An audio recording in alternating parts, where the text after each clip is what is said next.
এটি সুশিক্ষিত মনত সদায় উত্তৰতকৈ প্ৰশ্ন বেছি থাকে। শক্তিশালী হোৱা কিন্তু দুৰ্বল নহবা, দয়ালু হোৱা কিন্তু অহংকাৰী নহবা, কাৰণ অহংকাৰ আৰু দুৰ্বলতাই হ'ল ধ্বংসৰ মূল কাৰণ।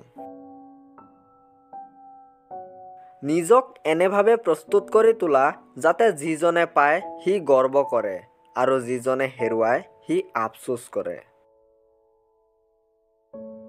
তোমাক হেৰুৱাই নতুন কাৰোবাক পোৱাটো কোনো কঠিন কাম নহয়, কিন্তু তোমাৰ ঠাইত অন্য এজনক মানি লোৱাটোৱেই কঠিন কাম। সফল মানুহবোৰে কৰ্ম কৰি যায়, সিহঁতে ভুল কৰে, ভুল শুধৰায়, কিন্তু কেতিয়াও হাৰ নামানে।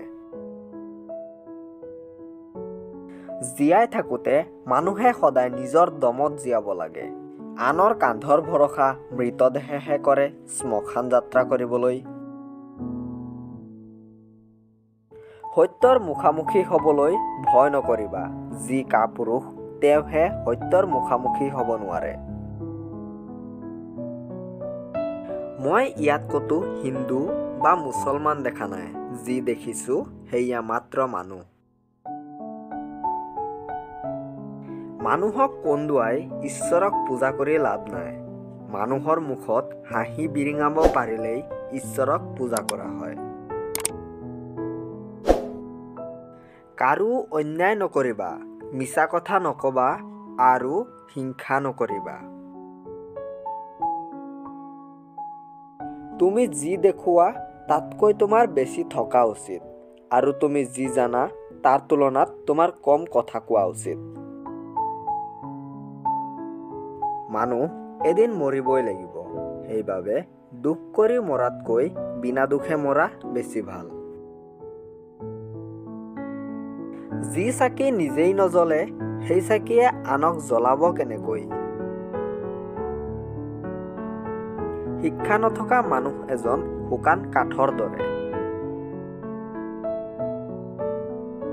প্ৰথমে তোমাক নিজকে ভালকৈ চলাবলৈ শিকা, তেতিয়াহে আনক চলাব পাৰিবা। যিজন ব্যক্তিয়ে নিজৰ গুণৰ প্ৰশংসা কৰে তেৱেই সকলোতকৈ কম গুণৰ অধিকাৰী হয়। যিয়ে কেতিয়াও ভুল কৰা নাই তেওঁ কোনোদিন নতুন কামত হাত দিয়াও নাই। আনে কি কৰিছে তুমি সেইটো ভবাৰ সলনি তুমি নিজে কি কৰিছা প্ৰথমে সেইটো ভাবা। মানুহৰ ভুল ভ্ৰান্তিৰ পৰা চৰিত্ৰ জানিব পাৰি। যদি বাচি থকাৰ অৰ্থ আনৰ সাহায্যই নহয় তেন্তে সেইটো জীৱনেই নহয়। মানুহে পৰিস্থিতিৰ লগত যুদ্ধ কৰিব লাগে। এবাৰ যদি সপোন ভাঙি যায় দ্বিতীয়বাৰ পুনৰ গঢ় লৈ উঠিব।